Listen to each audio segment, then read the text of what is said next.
What is up, everybody, and welcome to the All-NBA show presented by FanDuel, America's #1 sportsbook. Get started with 150 in bonus bets if you win your first $5 bet at FanDuel.com/All-NBA. I'm Adam Mares. I'm joined by my esteemed colleague, Tim Legler. Legs, we had a phenomenal weekend of hoops this weekend. There's a lot to get to on today's show. How was your weekend? Weekend was great. As usual, our Monday recap of the NFL. The Commanders are in playoffs. We all know that, but now we know who they're playing. And actually, Bucks? Adam, this worked out very fortuitous for me. They are coming to Tampa, which is 20 minutes. The stadium is 20 minutes from where I'm sitting right now. So obviously, when that game was announced, and the thing that was dicey for me, my wife's going out of town for a pre-planned trip a long time ago, friend's 50th birthday. She's going out of town. So I'm left, with our 3-year-old alone. So I was like, oh man, depending on if they are going to play Tampa, like I can go only if the game is Sunday night or Monday night. And sure enough, I get the 8:00 Sunday announcement. And so immediately, as soon as that time got posted, I grabbed my 2 tickets. So I'm going with a buddy who lives in my neighborhood who's a Bucks fan. So we're going to go as opposing fans, but it's my boy, so we're going to go down together. So I'm going to the game next Sunday night when my Commanders come into town to play Tampa Bay. So I'm very excited about that. And you're right, we had a great weekend of hoops as well. But I think for me, that's obviously was at the top of the list. Who we were going to play and then what time, man. That was the most important thing, and it worked out very well for me. I think you sneaky want to be a football podcaster. I think that's really what we're learning from this show. Commanders. Listen, I love what I do. The NFL is like, in terms of my passion, I think it might be on a whole nother level, man. Yeah. Well, give me a quick take. How confident are you in that matchup for your Commanders? Just a quick one. So we had 4 options of who we could have played. Yeah. And I think of all of the ones as it played out, I'm very glad that it ended up being them. Look, I'm not saying we're going to go in there and beat them. They actually smoked us the first week of the season. We played at Tampa opening week. Jaden Daniels' first game as a pro, and Baker Mayfield lit us up. We're a totally different team. We've gone 12-4 since that game. I feel a lot better about our chances. But I mean, as opposed to going into Philly or having to play potentially even going out and playing the Rams, going across the country to play the Rams. This was the matchup I was hoping it would end up being. So I'm confident, but not overly so. One thing I love about you, Legs, consummate professional. I never hear you say we when we're talking about teams, NBA, anything. The moment the Commanders come up, everything is we. Everything. We had a good weekend. I just love it, man. Absolutely love it. That's right. All right, on today's show, guys, we have a lot to get into. We're going to do our deep dive on the Celtics Thunder game, which was absolutely fantastic. So much to talk about from that game, perhaps a finals preview. We're going to give our shout outs. We're also going to do something outside the show. We're going to talk about Kawhi Leonard, which you can catch on our channel later tonight, but we're going to start with some quick hitters. We're going to call these layup lines. Every single time we'll start our show out with some quick headlines to go over. And I want to start with the Sacramento Kings. You get Malik Monk starting over the weekend against the Golden State Warriors. They came in with a 3-game win streak. They leave with a 4-game win streak. I think they dropped that first game since firing Mike Brown, but they've now won 4 in a row. And more importantly, or more interesting to me, Malik Monk elevates himself to the engine, in that game. Like, okay, we're going to play through Monk. And he looks fantastic. He looks like an all-star caliber player in that game. And he goes off for a double-double, gives 12 assists to go along with all those points. What do you make of that? Malik Monk and just the Kings being on a 4-game win streak. Well, look, and I was on teams a few different occasions in the NBA where there was a coach fired during the season. And pretty much in every case, there is an air that's lifted. Whether you love the coach or not, because I had coaches get fired that I genuinely loved and loved playing for, and like a big part of why I ended up in those situations was because of the head coach, and they get fired. And so regardless of how you feel individually, your connection to that coach, you can't deny that if you've gotten to a place where a coach is fired, the air is thick in the locker room. It's just not a fun environment. And you can sense that it's foreboding. Something is going to happen. There are guys that are their feathers are ruffled about playing time or losing or whatever it may be. It's just not fun. The charters aren't lighthearted anymore. everything becomes a burden. It feels like the one time it feels like real work is when you're going through something like that. And then when the change is made, Adam, and I can say this unequivocally across the board, typically it brings a little bit of a renewed energy and bounce. Now, what always remains to be seen is how sustainable is the freshness? Like, is it just that? Is it just an adrenaline kick from a change? Because the next day there are guys that show up that are going to have a different role. Some guys are going to get less playing time. Some guys are going to have a renewed lease on life because they felt maybe a little bit frozen out, or they couldn't break through, or they felt like they should be playing more. And then now this assistant coach takes over in the interim, which it always is during the season. And they're working with the team every day. They've got different relationships with these guys. And now all of a sudden, for instance, Keon Ellis wasn't playing a ton. He was playing like in the teens and minutes. You actually referenced Keon Ellis, if you remember this, weeks ago to me, as a guy you loved that was like seemingly wasn't. Why is he not where playing? he thought he would be, right? Right. Well, guess what? He's playing almost 30 minutes a game the last 4 games. So you can't tell me that's like a coincidence. Right. No, that's a situation where the assistant coach that's now the head coach had a different view of him. And he's playing well. He's not doing anything earth-shattering, but he's playing well. And I have a feeling his numbers are going to continue to uptick. And he's a very good defender, very active. So there's this new freshness, a bounce, right? When you walk in, it's like, okay, we're starting today, literally all over again. And I think now we have to see, because I've been impressed with what I've seen these last 4 games. Is this now something that's going to be sustainable, or is it just this adrenaline kick you get from the initial coaching change? Still trying to figure it out, but anyway you slice it, look, you can't deny it.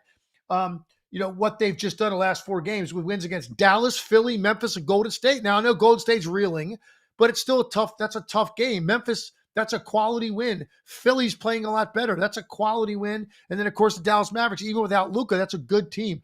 So these aren't like, you didn't go in and knock off OKC and Cleveland and Boston, but still, you got to start somewhere. And these are all solid wins that they've had. Now we have to see what happens going forward. Malik Monk has played great since being a starter in the starting lineup. Keon Ellis has given them a boost. And there's no doubt that this team's playing with more confidence than they were leading up to Mike Brown's firing. And what's interesting to me is this Malik Monk piece, because last year his season high, and to that point, his career high for assists was 10, which I think he only did 1 or 2 times. This year he already has 3 games of 10, 2 with 12. And, he's a scorer. He's a bench scorer. He's in that role because we've seen this role since the 90s. The guy off the bench who's quick, shaky, can shoot it, and he could fill up points. But I'm kind of curious because I never really bought him as a guy that could be a consistent passer, and he hasn't been. But when you watch games like that, he has the talent, and I just wonder if there's an evolution in his game, because it would be a much more, I just think of him as a 6th man, but if he can pass like that, he's more than that. And I'm curious what you think of Malik Monk, specifically the passing part. Like him. I've always liked him. I was so high on Malik Monk coming out because of, just his raw scoring ability primarily, but I do think he's more than that. And he had, I think, 6 20-point games all year coming into this stretch. Mike Brown gets fired. He has 4 in the last 5 games.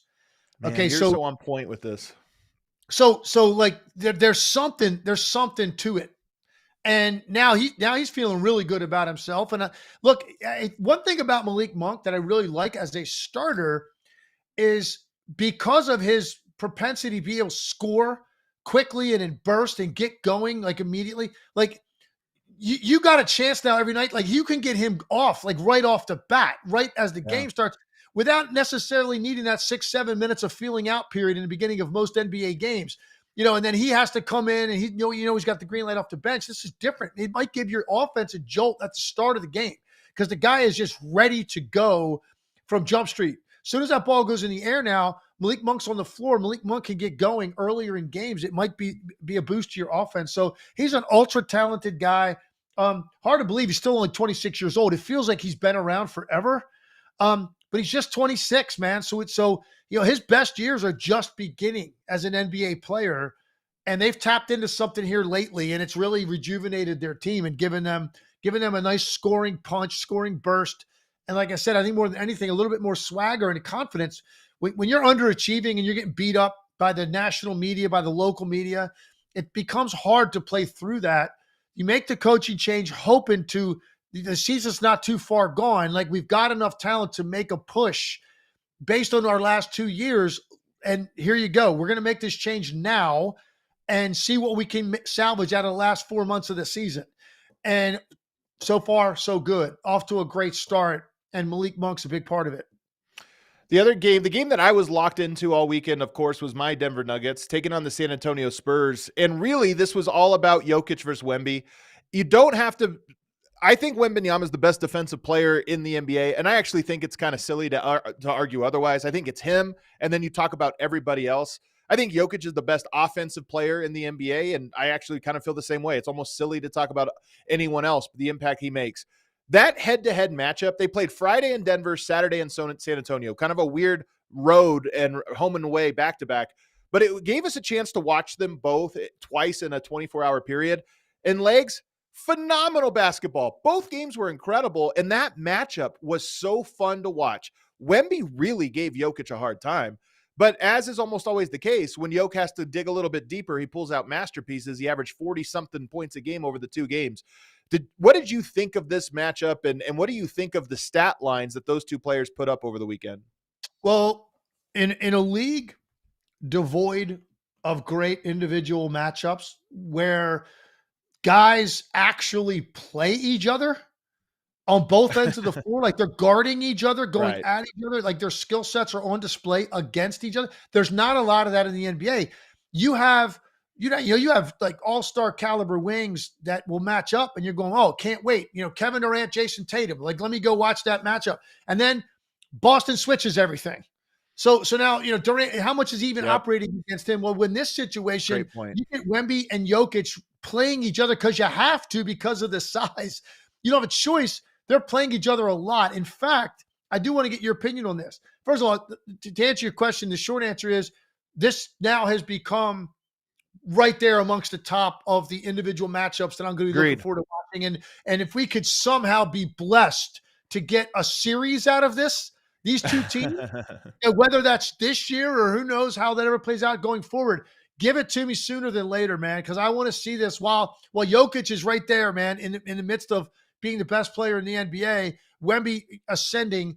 Let's get this matchup now. Like, not, when Jokic is 36 years old and we finally get a Wemby Jokic matchup. I want to see it now. Right.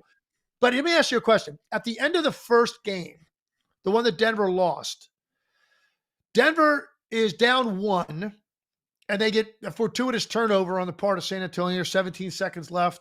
Denver takes timeout. They come out of it. Well, how did you feel about that's where you go? Like, Jokic one-on-one trying to back Wemby down into the post. And he ends up kind of getting turned around as a double team came at him late. He tries to throw a cross-court pass and gets intercepted. And then San Antonio makes free throws. They win the game. I was thinking to myself, is that the best way to attack Wembanyama in that situation? Or I know you want to get the ball in Jokic's hands. Is that the best way? With a direct backup, post-up play against him? Or would you rather run some two-man action to get Wemby a little bit more involved and active so Jokic has some more space and options available to him as a face-up player where he can take him off the drive, set him up with his footwork or whatever it may be? It just seems like he caught it, turned, looked, and immediately started backing him down. And I'm thinking, like, this is going to be difficult to get a clean shot off. As great as Jokic is, with all of that length and size that Wembanyama has, I thought that was going to be a difficult proposition. What did you think of that last possession in the first game? Here's what's interesting about it. Right now, what's going on with the Nuggets is that Russell Westbrook has been starting in the absence of Aaron Gordon, and it has been phenomenal. Denver's offense is at a whole new level, and he really works with, Murray and Porter spacing the floor. It opens things up. You run that two-man game. But we know that the Nuggets view themselves, rightfully so, they won a championship, as the two-man game between Murray and Jokic. But the problem is, you close games because Westbrook has been playing so well. So you're going to close games with him. Christian Brown's on the floor. That's 2 non-shooters. If, as you play for most of the game, ball's in Westbrook's hand, Murray is a floor spacer, it works.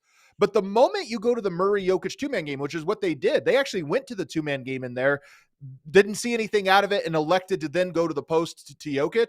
But the problem is you have Westbrook and Christian Brown spacing the floor on the other side. That's no spacing. So to me, what I saw from that game was a team that has had success in the past with the two-man game most recently with Westbrook and Jokic 2-man game. And when you got to the clutch, you go, well, we're Murray Jokic in the clutch. We go there.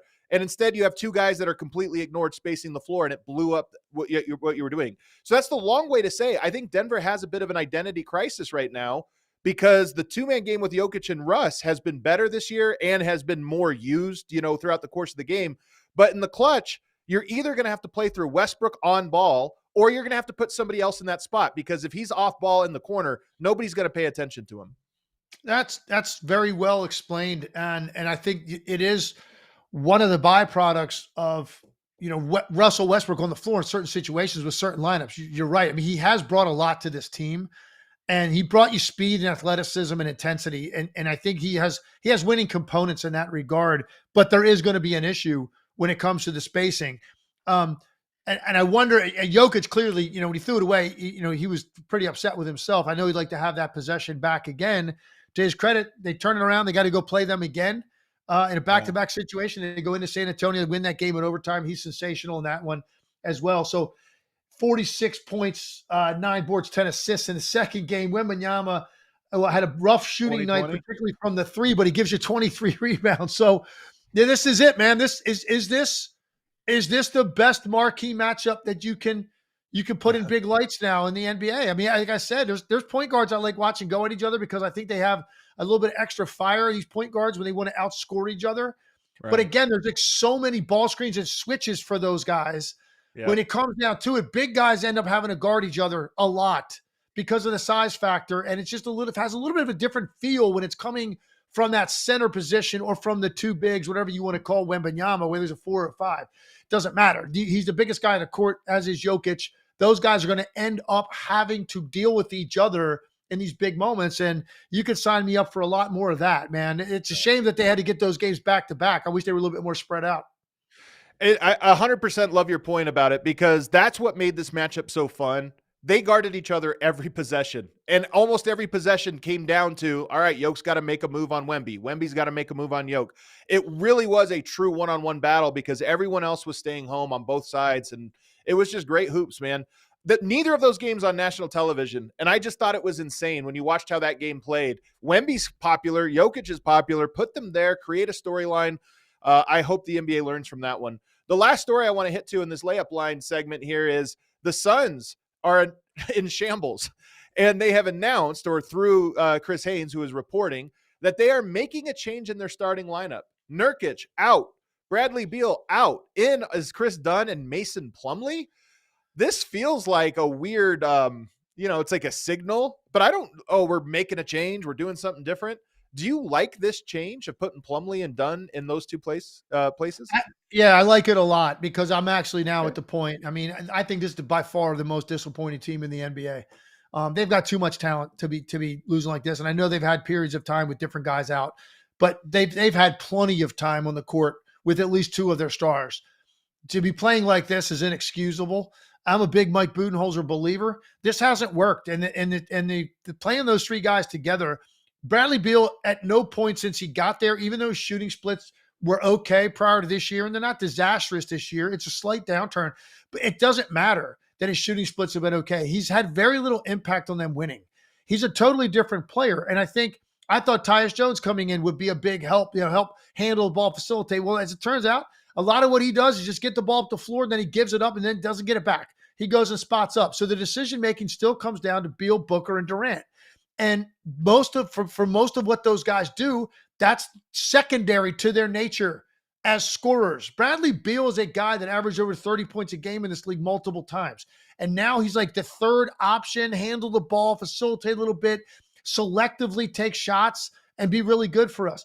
If that's how you're going to use them, bring them off the bench, put 2 guys in the starting lineup that you don't have to run stuff for, that are going to play hard regardless of whether they get touches or get their number called. And now let's see if you can give Bradley Beal, can give your second unit some punch. So I think that's one part of this. Nurkic as well. And both of those guys, by the way, 2 worst individual net ratings on the team. Yeah. Okay, so and a lot of that's the defensive end of the floor for both of those guys. So you're making that decision right off the bat. Clearly, you're going to be better with Dunn starting defensively. That's sending a message like we're going to make this more of a priority, that end of the floor. Plumlee as well over Nurkic.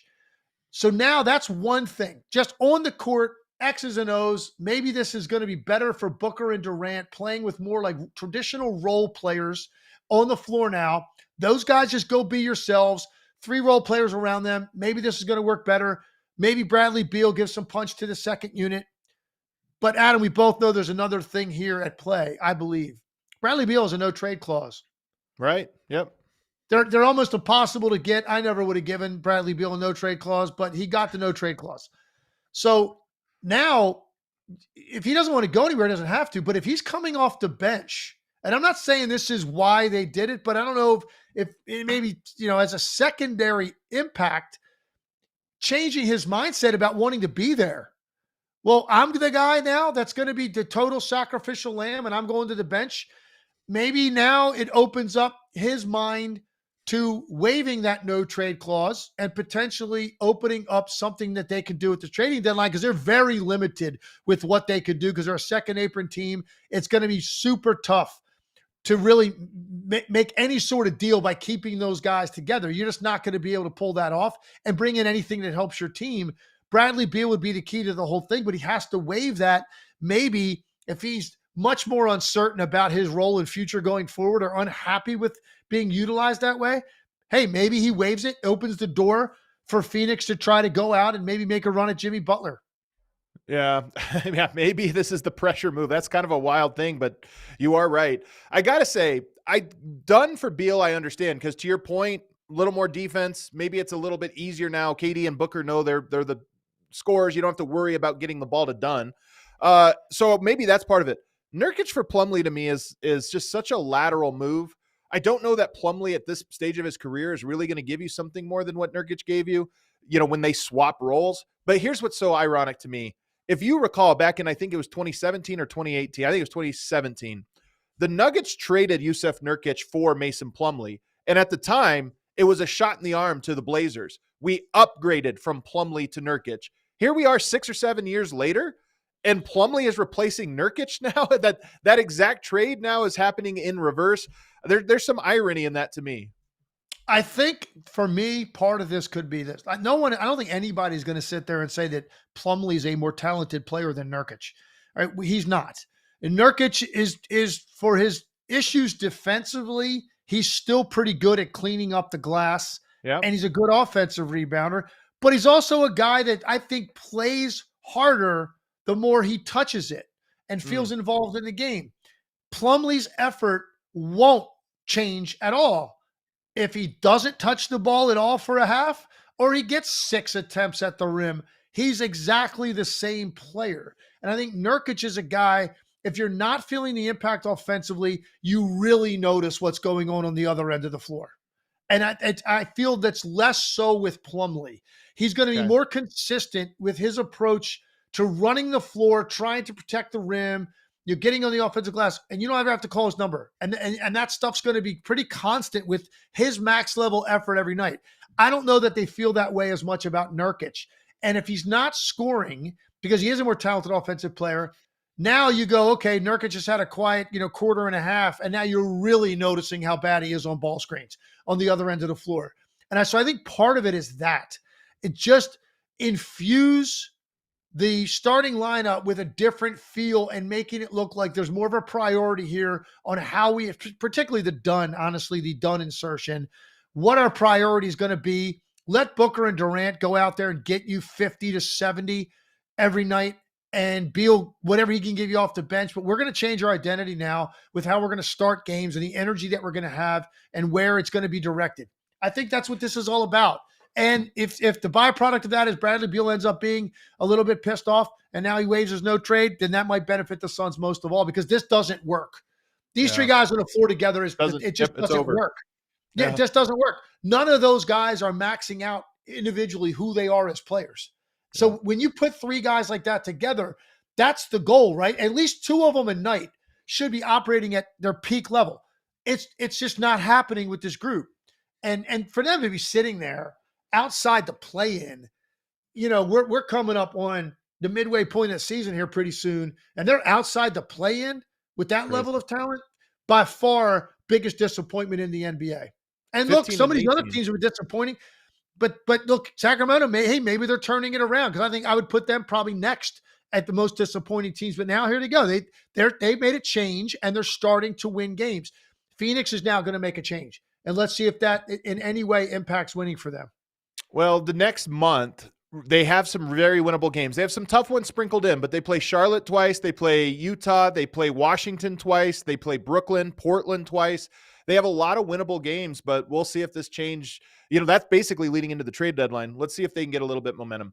All right, let's take a break. On the other side, we got to talk about our marquee game from the weekend that happened yesterday, right in the middle of the day on League Pass, and that was the Celtics and the Thunder getting another signature win that I think is kind of meaningful. We're going to break that all down on the other side. First, the NFL playoffs are here. It's not too late to get on all the action at FanDuel, America's #1 sportsbook, because right now new customers can finish up the NFL season with $250 in bonus bets if your first $5 bet wins. FanDuel has so many ways for you to pick up a W. Not only can you bet on who will win the game, but FanDuel also has bets for which players will score a touchdown, how many points each team will score, and so much more. All kinds of player props. You can even make your championship future props right now if you really like the way the bracket shakes out for your team. Just visit FanDuel.com/AllNBA to join today. This way, you'll be all set for the biggest games of the year. That's FanDuel.com/AllNBA. Use our code. Make sure you use ours. There's also a link in the description, so make it nice and easy for you. For your chance at $250 in bonus bets, make every moment more with FanDuel, an official sportsbook partner of the NFL. Must be 21 and older and present in select states. For Kansas, in affiliation with Kansas Star Casino, or 18 plus and present in DC. First online real money wager only. $5 first deposit required. Bonus issued as non-withdrawable bonus bets, which expires 7 days after receipt. Restrictions apply. See terms at sportsbook.fanduel.com. If you have a gambling problem, call 1-800-GAMBLER or visit fanduel.com/RG. Call 1-888-789-7777 or visit ccpg.org/chat in Connecticut, or visit mdgamblinghelp.org in Maryland. Hope is here. Visit gamblinghelplinema.org or call 800-327-5050 for 24/7 support, or call 1-877-8-HOPE-NY or text HOPE-NY in New York. Also want to tell you guys about Game Time. You're looking for tickets here over the early part of the season. Maybe you want to try to grab playoff tickets. I actually had somebody do this. What was it for? Oh, it was for the ASU game. My buddy, Superstar Dev on the DNVR Nugget Show, he got tickets to that great ASU game down in, I think it was Atlanta. He bought them last minute. So you're talking about a big college football playoff. You think, there's not going to be tickets available on the Game Time app. Not true. He flies out there and then buys the tickets because he just knew there would be some available, and he got a killer last minute deal. They have those all-in price feature right on the front page, so you know exactly what the ticket's going to cost at checkout. No surprise fees or anything like that. And you can even check out the view from the seat of whatever ticket it is you're thinking about purchasing, so you'll know you're not stuck behind some kind of post or pole or wall or anything like that. Check them out. You'll find out all the different games or events that are going on in your area. Take the guesswork out of buying NBA tickets with Game Time. Download the Game Time app, create an account, and use our code ALLNBA for $20 off your first purchase. It's actually the best way to support the show is if you're buying tickets, use our code when you sign up. Terms apply, but again, create an account and redeem code ALLNBA. You get $20 off. Download Game Time today. Last minute tickets, lowest prices guaranteed. All right, we are back here, segment 2 of the All-NBA show. Throw us a like. Make sure you're subscribed because we are throwing additional content on the channel every single day now. Oh, man, did your mic might have unplugged? There it is. I think it's back on now, Legs. Let's get into our marquee game. The Thunder pick up the win, 105-92. Not often the Celtics get shut down that bad, 92, and they were really shut down in the second half. I've got a ton of things I want to talk about, but I'm going to throw it to you first. What was the big takeaway from this game that you saw? Okay, so I'm going to start and focus on the positive for Oklahoma City, because I've been saying it all year. It's the best defensive team I've seen all year. And it's in person a couple times, but also watching them as much as I've watched them. There is no team in the league that contains penetration or helps off the dribble and then has the same commitment to the closeout the way Oklahoma City does. And what I saw in the second half of this game, yes, Boston missed some makeable threes. Not a ton, but they did have probably 5 or 6 really good, clean looks. Really good Either early transition where guys were toed up, squared up, or they didn't have many really good possessions in the second half where the ball got into the paint and then made you chase it and led, to a swing around 2 or 3 past 3. They did have some of those. And if they made a couple of those at certain times, they maybe could have squelched some of the momentum Oklahoma City was No doubt. having and making their run and their comeback. But Adam, bottom line is this. When you go back, and I watched the second half twice from start to finish. I watched the game the first time live. I went back and watched the entire second half again to make sure I was seeing what I thought. And here's what it comes down to. And Oklahoma City was wearing black jerseys in this game. In every possession, just about in the second half of this game, there was a black jersey in between a green jersey in the basket. Boston could not beat them off the dribble. They couldn't beat them off the dribble. They couldn't beat them with penetrating passes where a cutter got behind their defender. They did as good a job as you can possibly see at any level of basketball defensively at making sure defensively they were positioned between their man and the basket, whether the guy you were guarding or in a help position. Boston could not break them down to save their lives. Everything they did off the dribble was a struggle. How many guys in the second half for Boston fell down or lost control of the ball trying to beat a guy off the dribble one-on-one, whether it was off an ISO move or off of trying to attack a closeout guy? They couldn't get by him. And as a result, Oklahoma City never got compromised defensively, where now you're sending help flooding to the ball. Now the ball gets kicked out. Now Boston's got you at numbers on the weak side, and that's when they absolutely destroy you with three-point shooting. Oklahoma City never put themselves in that position. It's as good a job as you'll ever see at containment. So that's what I want to start with. Suffocating. What they did, the quickness of their personnel across the board against Brown and Tatum and Derek White and Holiday and any other player that tried to penetrate against them. It was literally top shelf instructional video type stuff you could put together on what great defense looks like. So for me, that's where it began. It's not a coincidence. Yes, Boston missed some shots they could normally make, and I'm sure all Celtics fans are going to act like it was all about Boston missing shots. Well, that's just not true. Oklahoma City affected the quality of shots that they got because they were not getting beaten off the dribble or getting beat with cuts, and they weren't giving up anything in transition where the ball got behind them either. They just were committed to that end of the floor on a level you have to be to erase that kind of deficit against a great team like Boston. I always say it's rhythm as much as it is open or not open. When there's a rhythm to your offense and it's the rhythm you want to play, those shots are a little bit easier. But here's why I'm so interested in this game and what I want to get your take on, and it's adjacent to what you're talking about. Because I agree with Celtics fans. They got a lot of shots that I thought they were going to make when I was watching that game happen. But the Thunder are so good in the fourth quarter. They are good every quarter, but there's something about the last 4 minutes of the third and the entirety of the fourth quarter where they have worn you down because they have a deep bench. They play hard. They play physical. They wear you down. They disrupt you. And I thought that the Celtics, they had a big lead, like a 10-point lead at the start of that 3-4 minutes to go in the third quarter. But they start to throw haymakers at you defensively, get stops. And when a team can throw you out of rhythm for 5 straight minutes, and then you get open looks for the next 2 minutes, those shots are hard to hit because you're not in rhythm. You've had 6 minutes of not getting good shots, and all of a sudden you've got one.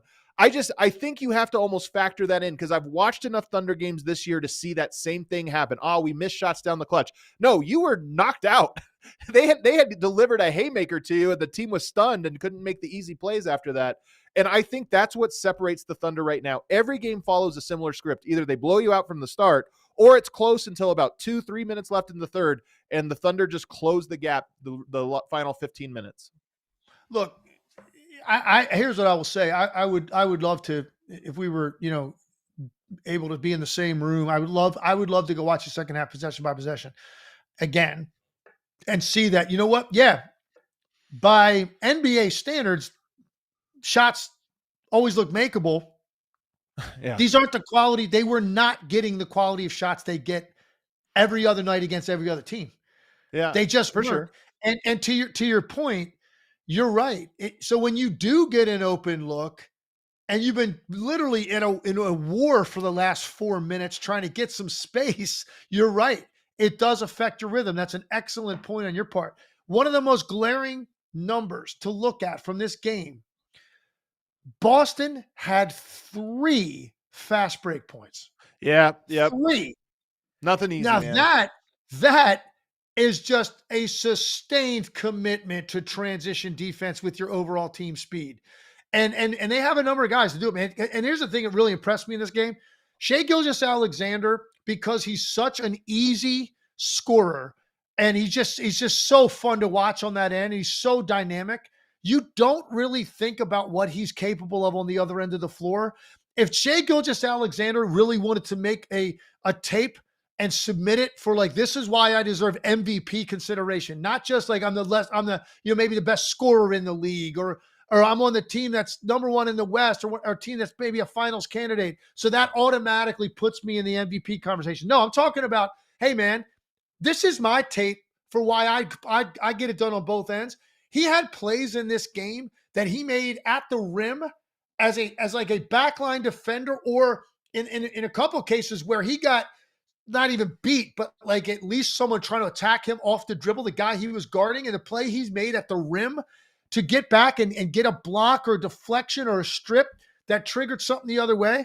He was sensational in this game, but it's not just like Dort and Shea. It's all of those guys, Kaysen Wallace and Wiggins and J-Dub. And they didn't even have Caruso on the floor. And he's a guy that does that probably as well as anybody they have. Yep. I was so impressed with their ability to laterally stay with everything put in front of them that Boston threw at them. Their ability to switch ball screens and not get beat, to fight over the handful of screens they decided to. And then there were times they blitzed Jason Tatum 35 feet from the basket. You are so vulnerable on the weak side of the floor when you trap a guy that far out on the court near the sideline. If that ball comes out to the middle, it's automatically going to the other side on the next pass, and it's just so hard to recover. But look at the number of times they did hit Tatum with a blitz or Brown. They didn't get beat on the weak side because of their ability to fly across the court and recover for each other. No, Adam, and the other thing is like, so what double teaming and closing out of that requires is anticipation and then communication. Yeah. And their communications on those, like they never watch it again and watch. They never had 2 guys fly at the ball. It happens all the time in the NBA, right? Yep. You trap a guy, ball comes out, ball gets swung. There's 2 guys on that side. They both fly at the wing shooter, and then one more pass to the corner, and the guy's got a naked 3. Oklahoma City doesn't make those mistakes. So I just thought their defense was sensational. Yeah, Boston like to have, 8-10 shots back probably in the second half they missed. That's every night in the NBA. I'm going with the totality of this. And for me, this was about Oklahoma City's effort defensively. And there's just their ability defensively because they follow a game plan and they don't make mistakes. And they've got a depth of guys that can laterally stay with some of these talented offensive players. I think they are the least mistake-prone team in the NBA, especially defensively, because to your point, the amount of doubling and recovering that they do to not make a mistake where 2 guys run out or nobody runs out because they miss it. You never see that from them. And it almost in a weird way makes me wonder about their playoffs, because in the playoffs, teams make mistakes on 10% of possessions. In the playoffs, you cut that down to 5%. It's like, okay, that's the difference, right? The Thunder are already near perfect there. So, it's one thing I think about, but going back to some of the stuff that stands out to me, I think that another reason, so why are the Thunder so good in the fourth quarter? Why are they so good to close games? And one of it is they have the depth. They wear you down throughout the course of the game. They play all these guys, and then they just hit you with a crazy lineup to start the fourth and a crazy lineup to finish the fourth. But I think another reason is they have an elite go-to action, and it's basically Shai attacking. But that Isaiah Joe pick and roll that they run, and they'll run it out of twist action. Well, they'll run that and then flare him off to the corner. They'll run it just as those flat screens we've talked about before. They'll run it as Spain action. But it's Isaiah Joe. He's so good at setting that screen at the exact spot where you're trying to figure out, do I jump left as a help defender, jump right? Do we switch? And then he releases. It's a simple action. That's part of why I like it. It's simple. They can run it 10 times in a row, and it's almost impossible to guard because Shai reads the defense every time and creates the advantage out of it every single time. And I'm so impressed because I've been watching this for a year and a half, and they're just getting better and better at that specific action. Totally agree. Listen, he had some shots in this game. It was during the big run that they made when he hit a step back three going right, which is a much more difficult shot for a right-handed player than going left. And he hit one going right, followed by the incredible block he made on Jason Tatum. It looked like he had a layup, which led to the lob dunk for Hartenstein the other way. So which was a 3-point play. So he missed a free throw, I believe, but it should have been a 3-point play. So think about that sequence. Step back three, block a shot at the rim when it looks like you're beat, 3-point play the other way, all in about 20 seconds. Look at that turnaround in the game. To me, that was, and then not only that crowd was manic. I mean, you could pick it up. That was a Madison Square Garden type vibe coming through the TV, watching that game, how into it those people were. But Shai Gilgeous-Alexander, there is absolutely no answer for what the guy does because of his mid-range. And now that he's making deep shots off the dribble, he's just that much more dangerous. One thing I liked about this team, though, Adam, they had 6 different guys score for them in the fourth quarter. And they got Aaron Wiggins hit a huge 3 early. You had Dort obviously closed the game with that flurry of threes that he hit. Hartenstein, I mentioned, had the big play. Shai's going to get his. But Cason Wallace had a couple of really big baskets, a 3 and then a driving layup. So I thought their supporting cast, and this has been the theme, especially lately with some of these wings, they have really delivered in a big way for them offensively with timely shot making, enough to help Shai. And by the way, you're talking about tonight, Jalen Williams. We've talked about Jalen Williams a lot as what exactly is he in the league? Yeah, he's 3 for 10, man, 10 points, super quiet night. You wouldn't think they're going to survive that game against a team like Boston if you tell me he's going to go 3 for 10 with 10 points in the game. It speaks to all those other guys stepping up in a big way, and you could just feel their confidence amongst those role players and supporting cast around these two guys at the top. It's growing on a daily basis, man. And to be able to shut that team down the way that they did in the second half and then have their role players step up like that in the fourth quarter, that smells like a championship formula. I think the fact that they shut down Peyton Pritchard, 0 points in this game, is also a big storyline. He only played 11 minutes, but he's such a big X factor, for the Celtics, that when you just take that away, that's one less way that the Celtics can win. And they completely erased him. And then, of course, held Jaylen Brown scoreless in the second half. So really crazy defensive performance. 2 more things to throw at you. One's a quick one. They don't have Chet. Yeah. Like, if you look at this and watch how this game goes, Hartenstein has been such a good rim protector for them. I thought he was phenomenal defensively in this game. But if you just think that they played Jalen Williams as their backup, and I kind of like Jalen Williams, but if you replaced all those minutes with Chet Holmgren, they just go up a whole nother level. They're missing a spacer and a defensive juggernaut right now that they're going to add to this group that just held the Boston Celtics to 92 points. I still think they have another level to go just because of that. Well, and yeah, that's the most fascinating thing, I think, for me, remaining to be seen in this league. Like, I'm actually more interested in what that team's going to look like when they add Chet Holmgren to the mix with Hartenstein than I am Kawhi Leonard and like his return to the Clippers. And Kawhi Leonard's like, obviously, surefire first ballot Hall of Fame player. But I'm like, no. I want to see what this looks like in Oklahoma City, because we haven't seen that yet. We've not seen a full complement at Dagnall's disposal yet. And they're still doing things like they did yesterday. Also, Caruso, he's been out for the last 2 weeks. I know he's had a terrible year shooting the ball, but when you go back and look at when he has played earlier this year, very few players were going to get 20 to 30 minutes like he was consistently with shooting the ball the way he was, because Dagnall will be the first to tell you the guy's fingerprints are all over winning all the time. They've just gone 2 straight weeks without him, and he's only played 20 games. And Holmgren and Hartenstein haven't really even got a feel for what that looks like together. So I'm much more fascinated, as scary as it is. They're number 1 in the West. I don't know what their best is. That's down the road. Yeah. Well, the crazy thing is they are 19-1 now with Hartenstein. 19-1. The one loss came to the Milwaukee Bucks, I believe. That was the only time they've lost.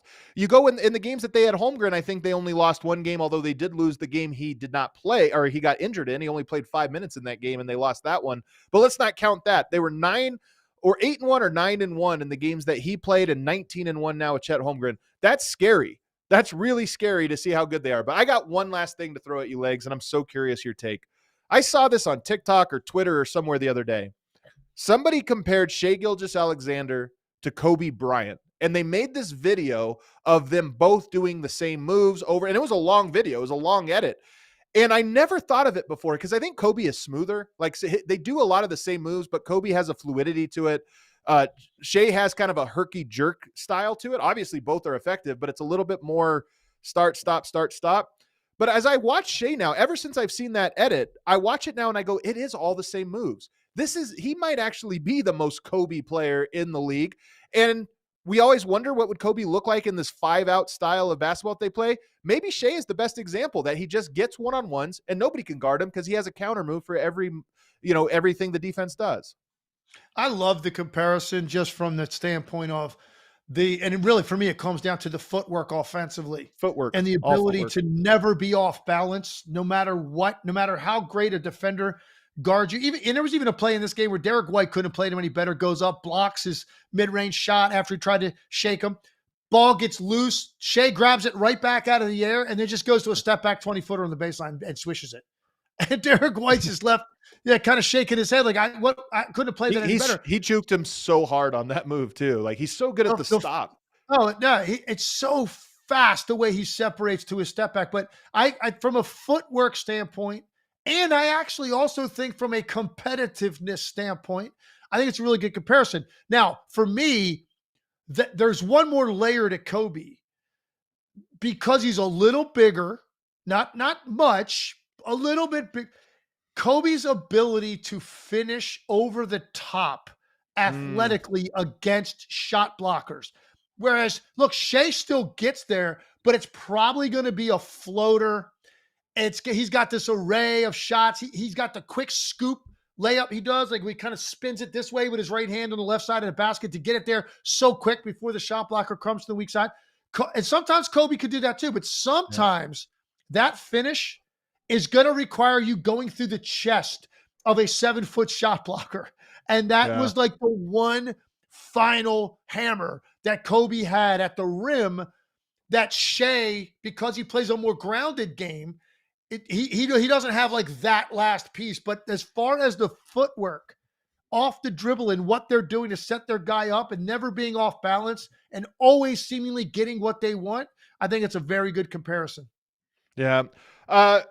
I kind of love the comp, and you're right about the finishing, the size, the finishing over, but Shai makes up for it in the most annoying way, which is he's really good at drawing fouls. And by the way, he had a foul. I think it was on Jaylen Brown, the step back, shot fake, step fully forward, unnatural movement and throw it up, and he got it. And I thought we got rid of that play because Jaylen Brown would not have affected or fouled a normal shooting motion, but Shai stepped all the way forward, unnaturally so, and then throws the ball up, and he got the call. And it was only the one play, but I just hope the NBA gets rid of that one because it's not needed. Shai's a great player even without those plays.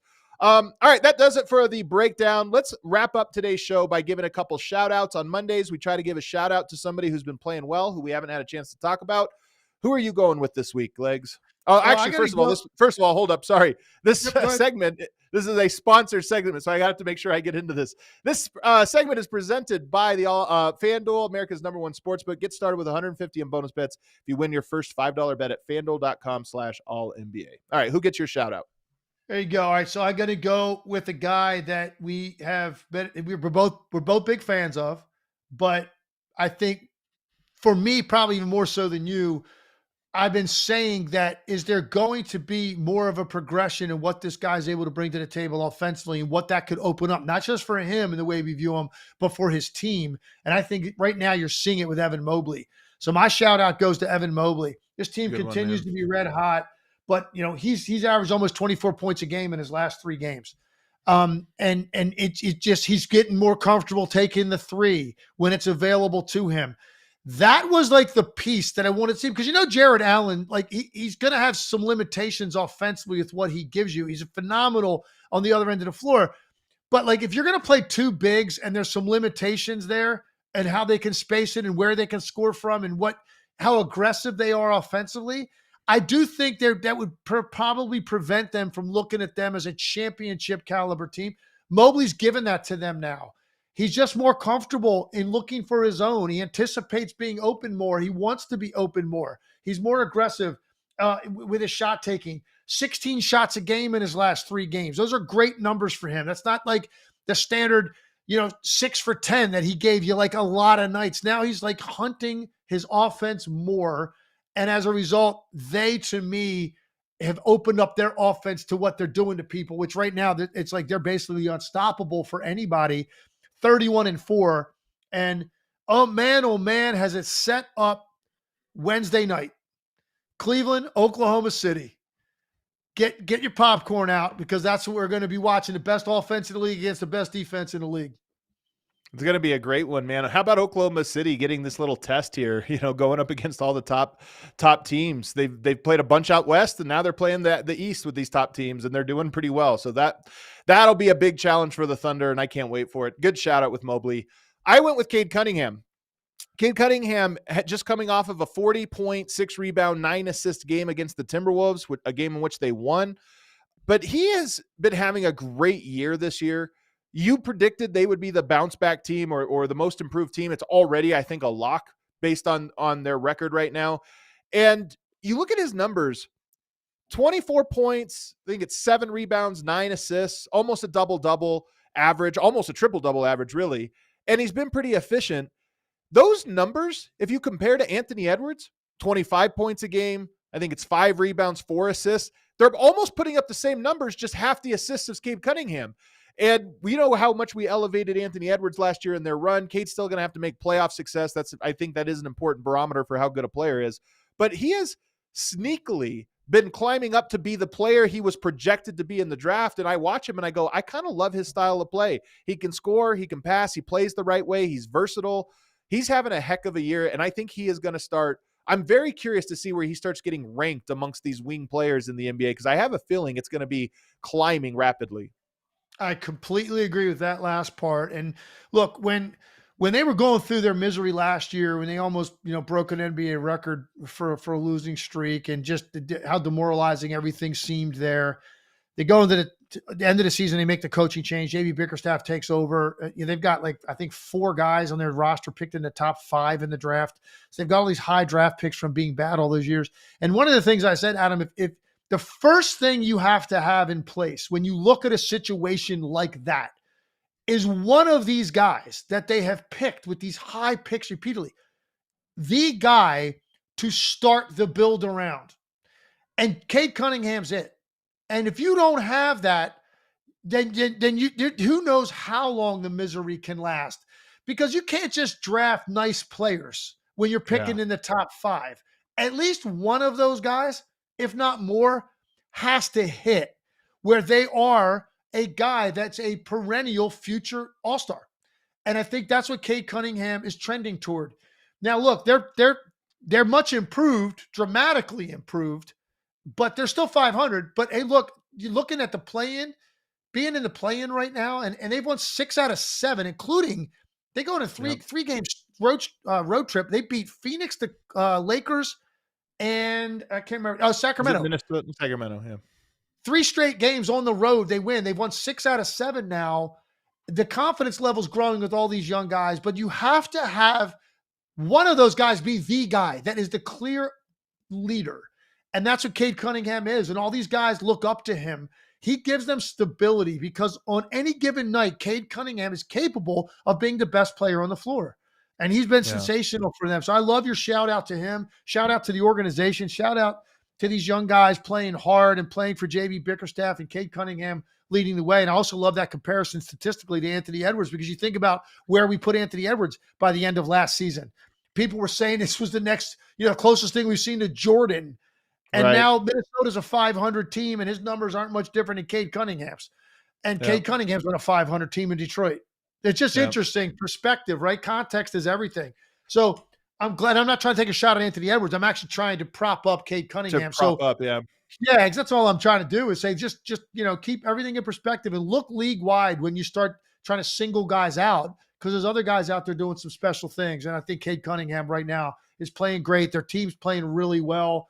And I'm happy for everybody in the organization, because they went through hell last year. All right, let's go into the super chats now and see what people had for us today, James. Teddy Hart says, 2 questions, SGA or peak Penny Hardaway, and why? And how would Jimmy look on the Magic alongside Paulo and Franz? KCP and Jonathan Isaac match his contract salary. So first question here, SGA or peak Penny Hardaway? It's kind of a fun one. That's a really fun one, man. And it's been so long. I'd have to go back and watch some tape, man. You got to give me a 10-minute, well, maybe a 10-minute Penny highlight reel. It wouldn't be fair because that would just be the best stuff. Man, I played against that guy. I know how good he was. His length, his bounce.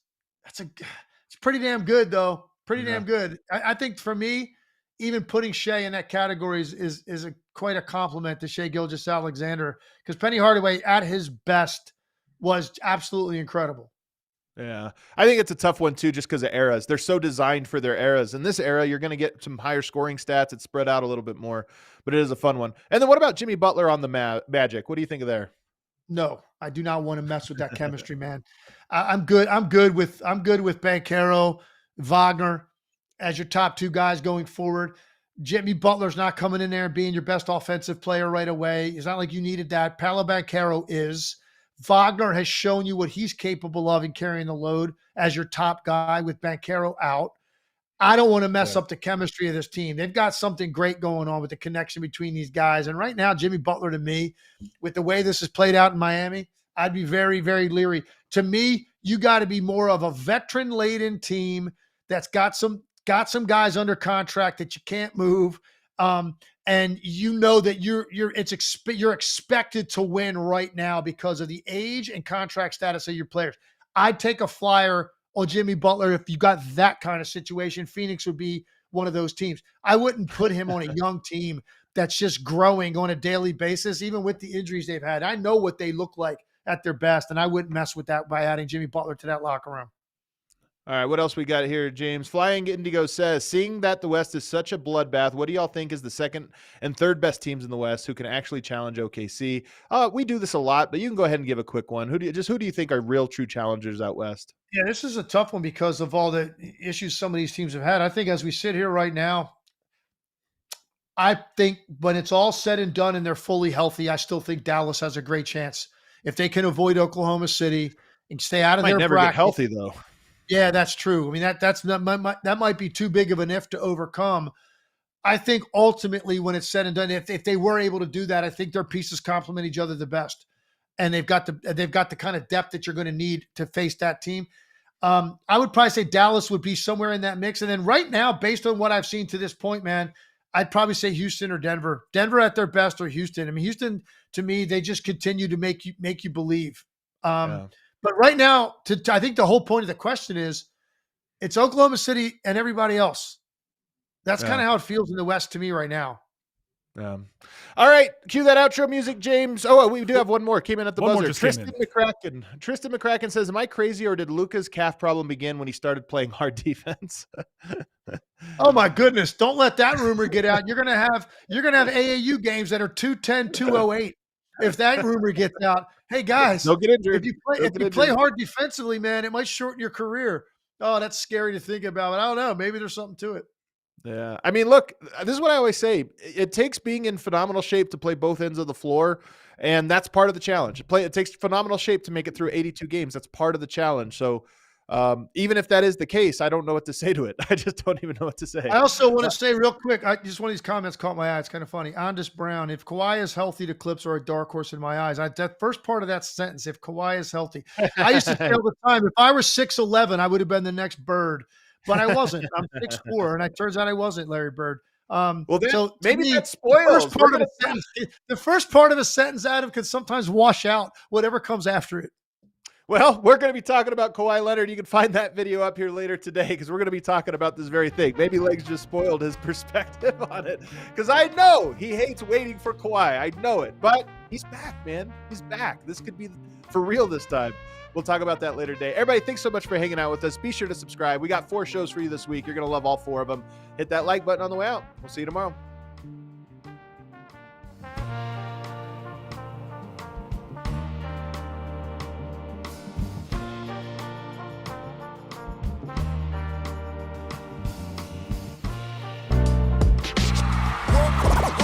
Silly like the mayor.